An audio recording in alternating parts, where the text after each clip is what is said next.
अवधूत चिंतन श्री गुरुदेव दत्त श्री स्वामी समर्थ. नमस्कार, मी पूजा. आपल्या चॅनलवर तुम्हा सगळ्यांचा पुन्हा एकदा खूप खूप मनापासून स्वागत करते. तुमच्या सगळ्या इच्छा स्वामी महाराज लवकरात लवकर पूर्ण करत ही स्वामींची प्रार्थना करते व आजच्या आपल्या व्हिडिओला सुरुवात करते. मार्गशीर्ष महिना सुरू आहे. मार्गशीर्ष महिन्यातला दुसरा गुरुवार झाला आहे. दत्त जयंती झालेली आहे. आता मार्गशीर्ष महिना 19 तारखेपर्यंत असणार आहे. म्हणजे बघा 19 तारखेला अमावस्या असणार आहे. अमावस्या संपली की मार्गशीर्ष महिना संपतो. अजून 2 आपले गुरुवार राहिलेले आहेत.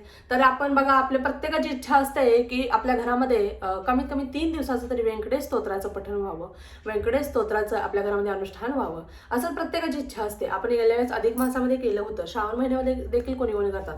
पण श्रावण महिन्यामध्ये आम्हाला करता आलं नाही ताई, तर आम्ही मार्गशीर्ष महिन्यामध्ये कधी करू शकतो, केव्हापर्यंत करू शकतो? जोपर्यंत हा मार्गशीर्ष महिना आहे तोपर्यंत तुम्ही या मार्गशीर्ष महिन्यामध्ये व्यंकटेश स्तोत्राची सेवा करू शकता. व्यंकटेश स्तोत्र अतिशय प्रभावी व उच्च कोटीची अशी ही सेवा आहे आणि जो कोणी ही सेवा करतो त्याला अनुभव आल्याशिवाय किंवा बालाजी महाराज साक्षात दर्शन दिल्याशिवाय किंवा साक्षात त्यांना अनुभव प्रचिती दिल्याशिवाय ते राहत नाहीत. त्यामुळे बघा जे लोक अनुभव म्हणजे जे लोक हे पारायण करतात म्हणजे अनुष्ठान करतात 3 दिवसाचं त्यांना अनुभव येतो म्हणजे येतात. भरपूर लोक 21 दिवसाचं देखील अनुष्ठान करत असतात. पण बघा कमीत कमी 3 रात्रीचं जर आपल्याला अनुष्ठान करायचं तर त्याचे नियम काय, कशा पद्धतीनं पठण करायचं आहे, कोणी पठण करायचं, हे सगळं आज सविस्तर आपण पाहणार आहोत. त्यामुळे व्हिडिओ स्किप न करता शेवटपर्यंत पाहायला विसरू नका. आणि जर खरंच आपले व्हिडिओज आवडत असतील तर आपल्या चॅनलला 1 लाईक आणि 1 सबस्क्राईब तर नक्कीच करू शकता. आणि ज्यांना खरंच गरज आहे त्यांच्यापर्यंत व्हिडिओ देखील तुम्ही शेअर करू शकता. बरोबर, चला तर मग बघा मार्गशीर्ष महिना सुरू आहे. तर मार्गशीर्ष महिन्यामध्ये आपल्याला व्यंकटेश स्तोत्राची सेवा करायची आहे. ताई आम्हाला 3 दिवसाची करायची. तुम्ही आजपासून जरी आज रात्रीपासून जरी संकल्प घेऊन सेवा केली तरी उत्तम, अतिशय उत्तम. शनिवार सुरुवात केली तरी देखील चालते. तुम्ही कोणत्याही दिवशी याची सुरुवात करू शकता. मार्गशीर्ष महिन्यामधील कोणत्याही दिवशी तुम्ही व्यंकटेश स्तोत्राची सेवा सुरू करू शकता. साक्षात बालाजी महाराज आपल्याला दर्शन देतात. आता बघा आपल्याला काय करायचं आहे आणि याच्यामध्ये भरपूर जणांच्या मनामध्ये भीती देखील असते. ती भीती देखील दूर करण्याचा मी प्रयत्न करणार आहे. तर तुम्हाला मार्गशीर्ष महिन्यामध्ये आता या महिन्यामध्ये तुम्हाला करायची आहे व्यंकटेश स्तोत्राची सेवा, तर तुम्ही पहिला संकल्प घ्यायचा आहे. संकल्प कसा घ्यायचा हे प्रत्येकाला माहिती आहे.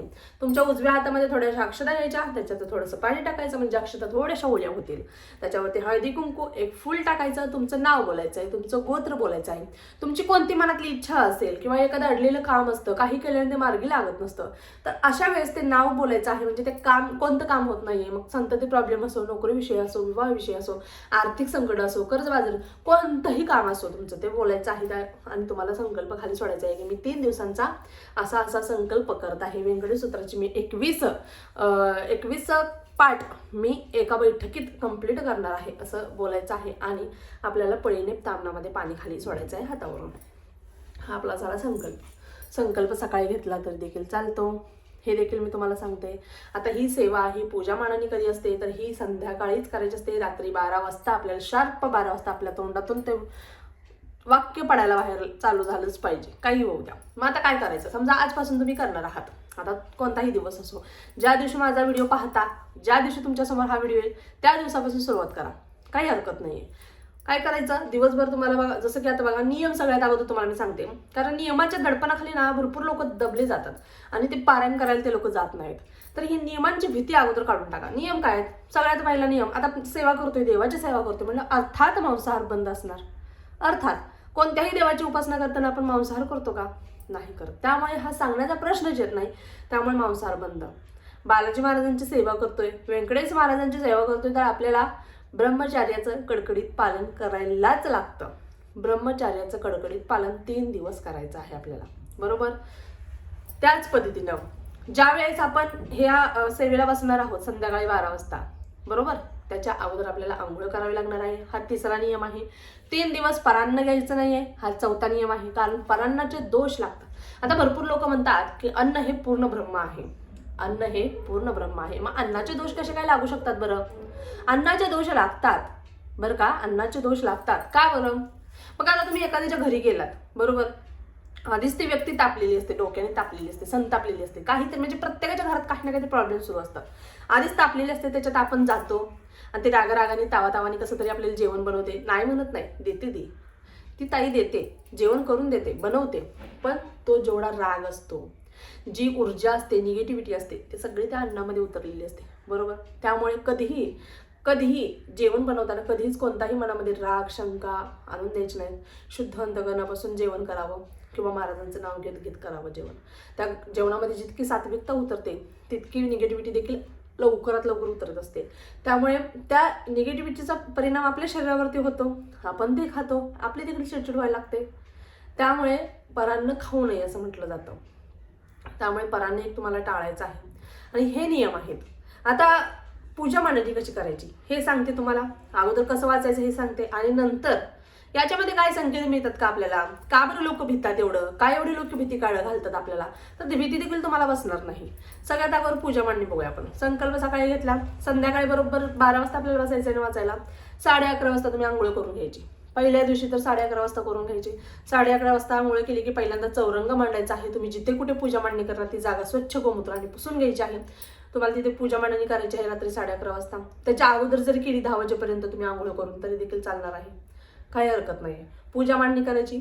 पाठावरती चौरंगावरती निळ्या रंगाचं वस्त्र अंतरायचं आहे. ताई दुसरं चालेल का? बालाजी महाराजांना निळा रंग प्रिय आहे, त्यामुळे निळ्या रंगाचं वस्त्र अंतरायचं आहे. तुम्हाला खाली बसण्यासाठी देखील निळ्या रंगाचं आसन घ्यायचं आहे. तुमच्या बाजूला देखील ज्या प्रकारे गुरुचरित्र पारायण करताना आपण बाजूला देखील एक आसन ठेवतो, त्याच पद्धतीने आपल्या शेजारी देखील एक आसन ठेवायचं आहे. त्या आसनावरती अक्षता फूल ठेवायचं आहे आपल्याला, बरोबर. त्यांचा म्हणजे महाराजांसाठी देखील एक आपल्याला आसन तिथे ठेवायचं आहे. पाटावरती तुमच्याकडे बालाजी महाराजांची मूर्ती फोटो असेल तो ठेवायचा आहे. नसेल स्वामी महाराजांची मूर्ती फोटो असेल तो ठेवायचा आहे.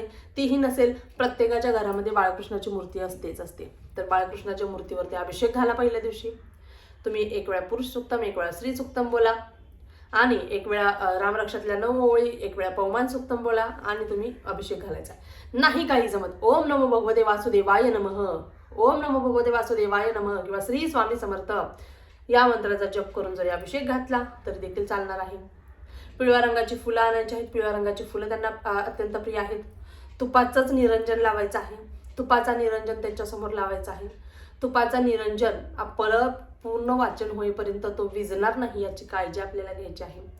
त्याच पद्धतीने ताई आमच्याकडे तुपाचं निरंजन आम्ही लावू शकणार नाही, आम्ही तेलाचं लावू का? शक्यतो बघा काही नसेल तर काही हरकत नाही आहे, पण तुपाचा लावण्याचा प्रयत्न करा. तुपाच्याच दिव्याला अतिशय मान आहे, त्यामुळे बघा तुपाचा दिवा लावायचा आहे. फुलं वगैरे अर्पण करायचे आहेत. पिवळ्या रंगाची मिठाई किंवा एखादं फळ अर्पण करायचं आहे. समोर एक पाण्याचा गोड भरून ठेवायचा आहे. त्यांच्या दूध साखर ठेवायची आहे आणि आपल्याला वाचनाला बसायचं. वाचनाला बसताना रांगोळी वगैरे पाटाभोवती काढायची आहे आणि तुम्हाला वाचनाला बसताना आसनावरतीच बसायचं आहे. डायरेक्ट खाली बसायचं नाही आहे, कारण आपल्याला आपण जी काही सेवा करतो ती डायरेक्ट भूमातेला अर्पित होत असते. त्यामुळे खाली आपल्या आसन एक घेऊन बसायचं आहे. सगळ्यात अगोदर महाराजांची एक माळ तुम्हाला करायची आहे. एक माळ करायची आहे. 16 वेळा गायत्री मंत्र बोलायचा आहे आणि तुम्हाला बरोबर शार्प 12 वाजता तुमच्या तोंडातून व्यंकटेश स्तोत्र बाहेर पडलं पाहिजे. व्यंकटेश स्तोत्र शार्प 12 वाजता तुमच्या तोंडातून बाहेर पडायलाच हवं. व्यंकटेश स्तोत्र प्राकृतमध्ये देखील आहे, संस्कृतमध्ये देखील आहे. प्राकृतमध्ये तुम्ही वाचायला बसलात तर तुमचे 3-3.5 तुम्हाला पहाट झालेली कळणार नाही आणि इतकं मोठं आहे ते. तुम्हाला ते पठण मराठीमध्ये आहे, तुम्हाला समजेल, पण खूप मोठं आहे. आणि संस्कृतमध्ये फक्त अर्धा तास लागतो. फक्त अर्धा तास लागतो संस्कृतमध्ये पठण करण्यासाठी. आता संस्कृतमधला बघा, मराठीमधला आहे ओम नमोची हे रंबा सकळाती तो प्रारंभा याने सुरुवात होते. आणि संस्कृतमध्ये व्यंकटेशो वासुदेवं प्रद्युम्नोमित विक्रमः शंखचर्णो अनिरुद्धश्च शेषाद्रिपतिरेवचः जनार्दन पद्मनाभ व्यंकटाचल वासनः सृष्टिकर्ता जगन्नाथो माधवो भक्तवत्सलः. अशा पद्धतीने संस्कृतमध्ये सुरुवात होते. ताई आम्हाला पठण करता येणार नाही किंवा आम्हाला हे स्पष्ट बोलता येणार नाही, तुम्हाला सुरुवात करायची ना, तुम्हाला या दिवसापासून म्हणजे सोमवार, मंगळवार, बुधवार सुरुवात करायची आहे ना, तुम्ही काय करायचं, अगोदर रोज कंटिन्यू दिवसभरात तुम्हाला जेवढं शक्य होईल तेवढं व्यंकटेश स्तोत्र श्रवण करण्याचा प्रयत्न करा. तुमच्या कानावर जेवढं पडेल तुम्ही त्यांच्या मागे पुटपुटण्याचा जेवढा प्रयत्न कराल तुमचं स्पष्ट बोली तेवढी होणार आहे. त्यामुळे तुम्हाला ते बोलायचं आहे, बरोबर. व्यंकटेश स्तोत्र तुम्ही संस्कृतमध्ये बोलला तर अतिशय उत्तम, म्हणजे तुमचा वेळ पण कमीत कमी जाईल. 1:45 पर्यंत तुमचं होऊन जाते. 1-1:15 पर्यंत सगळं होऊन जाईल. वाचन झालं. 21 आपल्याला मंडल करायचे आहेत. 21 मंडल करायचे आहेत. आता 21 मंडल मोजायचे कसे बरं, हा देखील सगळ्यात मोठा प्रश्न आहे.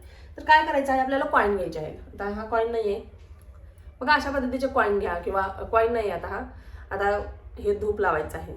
आता हे अशा पद्धतीने तुम्ही 21 घ्या किंवा कॉईन 21 घ्या किंवा घरातले शेंगदाणे देखील 21 घ्या. हरभरा 21 घ्या. मोजायचं आहे आपल्याला फक्त 21 घ्या. एका वाटीमध्ये ते घ्या आणि दुसरी वाटी मोकळी ठेवा. आता समजा ही वाटी मोकळी आहे, याच्यामध्ये आपला कॉईन आहे. पहिल्यांदा 1 मंडल झालं.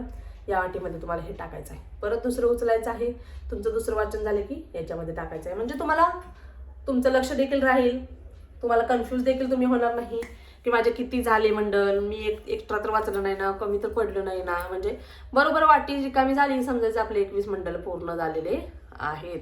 अशा पद्धतीने आता 1 ते 8 पर्यंत, किती 1 ते 8व्या ओवीपर्यंत आपल्याला व्यंकटेश स्तोत्र बोलायचं आहे. तिथून पुढची सगळी फलश्रुती आहे. 9व्या ओवीपासून आपल्याला फलश्रुती बोलायची आहे. अगदी छोटंसं आहे आणि कोणीही हे पठण करू शकेल अशा पद्धतीचं आहे. 21 मंडल म्हणजे 21 वेळा तुम्हाला ते पठण करायचं आहे, बरोबर. 21व्या वेळेस सगळं फलश्रुतीसहित सगळं तुम्हाला बोलायचं आहे. आता हे झालं, ते झाल्यानंतर तुम्हाला आरती करायची आहे. आरती तुम्ही कोणतीही घ्या, गणपती बाप्पाची घ्या, स्वामींची घ्या, बालाजी महाराजांची आरती येत असेल तर ती घ्या, किंवा श्रवण केली तर देखील चालेल. म्हणजे युट्यूबला लावून देणं आरती करायची आहे. आरती करायचा आणि गपचूप झोपी जायचं आहे. पण रोज आंघोळ करून मगच आपल्याला 3 दिवस या सेवेमध्ये बसायचं आहे. आता ताई याच्यामध्ये काय भिण्यासारखं काय आहे बघा. खरं सांगायचं, मी पहिल्यांदा केलं होतं त्यावेळेस म्हणजे मी देखील हिंमत एकवटून एक प्रकारे केलं होतं असं तुम्हाला मी सांगेन. कारण खोटं काय सांगायचं, आता आपले तुम्ही सगळे सेवेकरी, आपण सगळं कुटुंब आहोत. तर बघा त्यावेळेस काय झालं होतं, पहिल्या दिवशीच इतके घाबरले होते मी, इतके घाबरले होते, प्रचंड घाबरले होते. म्हणजे मला काय समजतच नव्हतं. आता वाटत होतं आता घाम फुटलं होतं अक्षरशः, आणि बोबडी वळत होती, काय करू काय नको, कुठून तरी आवाज येतोय, कुठून तरी काय तरी होतंय, सावली दिसते असं वाटायचं. पहिल्या दिवशी भरपूर घाबरली, कसं तरी पूर्ण केलं आणि झोपून गेले मी, बरोबर. पहिल्या दिवशी झोपून गेले. दुसऱ्या दिवशी काही वाटलं नाही मला, पण दुसऱ्या दिवशी एवढं वाटलं नाही. पण आता मुली झोपलेल्या असायचे, मिस्टर झोपलेले असायचे. मिस्टर अचानक बडबडायला सारखे स्वामी स्वामी स्वामी स्वामी करते, झोप शांत. म्हटलं यांना काय झालं, बघितलं तर हे गाढ झोपेत आहेत, झोपेतच बडबडत आहेत, पोरी पण झोपेतच चावळत आहेत. हे दुसऱ्या दिवशी झालं. तिसऱ्या दिवशी अचानक वाटलं की दार वाजले काय. तिसऱ्या दिवशी असं वाटलं. तिसऱ्या दिवशी पण भरपूर स्वामींनी परीक्षा घेतली. कारण बघा, एक तर तुपाचा दिवा लावला, काही केलं तर प्रज्वलित होईल, काही केलं तर पेटेल, काही केलं नाही. किती माचीस सोडल्या पण तू काही केल्याने प्रज्वलित होईना. आणि एक तर 12 वाजायला आलेले आणि मला माझं डोकंच बधीर झालेलं की तुपाचं निरंजन प्रज्वलित का होत नाहीये. त्यात पाणी गेले का काय, काही सकट नाही, व्यवस्थित आहे, पण प्रज्वलित काही केल्याने होईना. शेवटी एक माचीस लावली, फक्त छोटीशी धग लागलेली आगीची, एवढीशीच, तेवढे लागलेली, ते ठेवलं तसाच दिवा आणि तेलाचा दिवा शेजारी ठेवला. कारण तो विजला तर म्हणजे दिवा विजू नये, आपलं संपूर्ण पारायण होईपर्यंत 21 मंडळ होईपर्यंत तुपाचा दिवा विजणार नाही याची आपल्याला काळजी घ्यायची असते. मग तो विजणार नाही यासाठी मी तेलाचा दिवा साईडला ठेवला. पण इथे चमत्कार म्हणजे पूर्ण होईपर्यंत ती जी धग होती एवढी, जर मला तो व्हिडिओ भेटला तर मी तुम्हाला नक्कीच तो शेअर करेन, मी ते स्क्रीनवरती लावेन. किंवा तो नाही भेटला तर त्या आपला जी लिंक आहे ती लिंक टाकण्याचा प्रयत्न करेन मी पहिल्या त्या व्हिडिओची, त्याच्यामध्ये बघा तुम्ही. आणि ते सगळं झालं, संपूर्ण होईपर्यंत अजिबात विजला नाही तो व्हिडिओ, म्हणजे दिवा विजलाच नाही, तो काय केलं नाही, तसाच राहिला. नंतर आरती वगैरे झाली, सगळं झालं. मग म्हटलं आता की आपल्या सगळ्या सेवेकऱ्यांना दाखवायला हवं म्हणून मी व्हिडिओ केला आणि झोपून गेले. रात्री स्वप्नात झोपल्यानंतर बघा, स्वप्नामध्ये महाराजांनी साक्षात दर्शन दिलं. महाराज म्हटले तुला माझा अभिषेक करायचा होता ना, कर माझा अभिषेक. म्हणून त्यांनी असं म्हणजे आसनावरती बसले. आणि असं पण नाही की मी गाढ झोपेत होते, गाढ पण झोप लागलेली नव्हती बरं का. आसनावरती बसले म्हणून मी उठून बघितलं तर तिथे बरोबर महाराज आसनावरती आहेत. आणि स्वप्नात तर दिसते आसनावरती, तिथे म्हणजे जे छोटं आसन होतं त्याच्यावरती महाराज नाही आहेत. आणि उठून बघितलं तर असायचे, परत झोपले की नसायचे. नंतर बसले, महाराजांचा पाय पुढे केले, म्हणले कर अभिषेक. मग पायांचा अभिषेक वगैरे केला स्वप्नामध्ये. सगळं स्वप्न म्हणजे पूर्ण गाढ झोपेत पण नव्हते मी, डोळेमध्येच उडून बघायचे की महाराज आहेत काय. म्हणजे असा एक प्रकारे सगळं व्यवस्थित झालं. अभिषेक वगैरे केला, खूप खुश होते. सकाळी उठल्यानंतर जो व्हिडिओ बनवला होता तो व्हिडिओ मी पाहिला, चालू केला, तर त्याच्यामध्ये महाराजांच्या खडावांचा आवाज कॅप्चर झाला होता. महाराजांच्या खडावा म्हणजे महाराज आपल्या घरामध्ये आलेले आहेत सूक्ष्म रूपामध्ये, अशा पद्धतीचा आवाज त्याच्यामध्ये रेकॉर्ड झाला होता. खूप म्हणजे खूप सुंदर असा अनुभव तो होता. पहिल्यांदाच केलं होतं पण खूप सुंदर असा अनुभव होता. त्यामुळे म्हणते नक्कीच आपल्या घरामध्ये कमीत कमी 3 दिवसाचं तुम्ही पारायण म्हणजे हे 21 मंडळाचं करायचं. रात्रीची ही सेवा आहे व्यंकटेश स्तोत्राची, ते करण्याचा प्रयत्न करा. बघा कधी आवाज येतो, दरवाजा वाजवल्यागत वाटतं, कोणीतरी आपल्याला आजूबाजूला कोणतरी आहे, कोणीतरी चालत आहे, कोणीतरी सावली दिसत आहे असं आपल्याला भास होत असतो. तर अशा वेळेस घाबरायचं नाही, महाराज असतात तिथे. कधी सापाने पुस्तकरलेला आपल्याला आवाज येतो तरी देखील घाबरायचं नाही आपल्याला. जेवढा आपण घाबरू ना तेवढा आपल्याला ते संकट येत जातात, किंवा आपण भीतीपोटे बघा ते सगळं सोडून देतो, घाबरून येऊन झोपून जातो. अजिबात घाबरायचं नाही. आवाज येतो ना येऊ द्या, महाराजांना फक्त महाराज रक्षा करा म्हणायचं, महाराज तुम्हीच आहात सोबत असं म्हणायचं. आणि कधी कधी आपली पाठ वगैरे अचानक भरून येते, पायाला मुंग्या येतात, भरपूर काय काय होतं, पण घाबरायचं नाही. जिथे तुम्ही घाबरला तिथे सगळं संपलं, म्हणजे तुम्ही ती सेवा कंप्लीट करू शकत नाही. महाराजांवरती विश्वास ठेवायचा, की ती परीक्षा घ्यायची तेवढी घ्या म्हणायचं आणि आपण सेवेला लागायचं, काही देखील होत नाही. दिव्यामध्ये महाराजांची मूर्ती तयार होताना दिसते. आता जसं साईडनं मला दिव्यामध्ये आता महाराजांची पूर्ण होईपर्यंत तो दिवा विजलाच नाही. त्याच पद्धतीने कधी कधी मोराचा पिसारा आपल्याला दिसतो, कधी कधी साक्षात बालाजी महाराजांचं भिंतीवरती आपल्याला चित्र दिसतं. म्हणजे कुठल्या ना कुठल्या रूपामध्ये ते आपल्याला दर्शन देत असतं, तेवढं लक्षात घ्या. त्यामुळे नक्कीच अतिशय प्रभावी व उच्च कोटीची अशी ही सेवा आहे जी व्यंकटेश स्तोत्राची आहे, ती आवर्जून करायला अजिबात विसरू नका. तरी देखील अजून तुमच्या काही शंका असतील तर आवर्जून कमेंट बॉक्समध्ये विचारा. प्रत्येकाच्या शंकेचे निरसन आपल्या चॅनलवरती केलंच जातं, हे तुम्हाला देखील माहीत आहे, बरोबर ना? तर नक्कीच कमेंट करा. आता माझ्यामध्ये आय थिंक मी सगळं सांगितलेलं आहे, तरी देखील काही चुकून मकून राहिला असेल आणि तुम्हाला त्याचा प्रश्न पडला असेल तर तुम्ही कमेंट बॉक्समध्ये विचारायला अजिबात विसरू नका. श्री स्वामी समर्थ.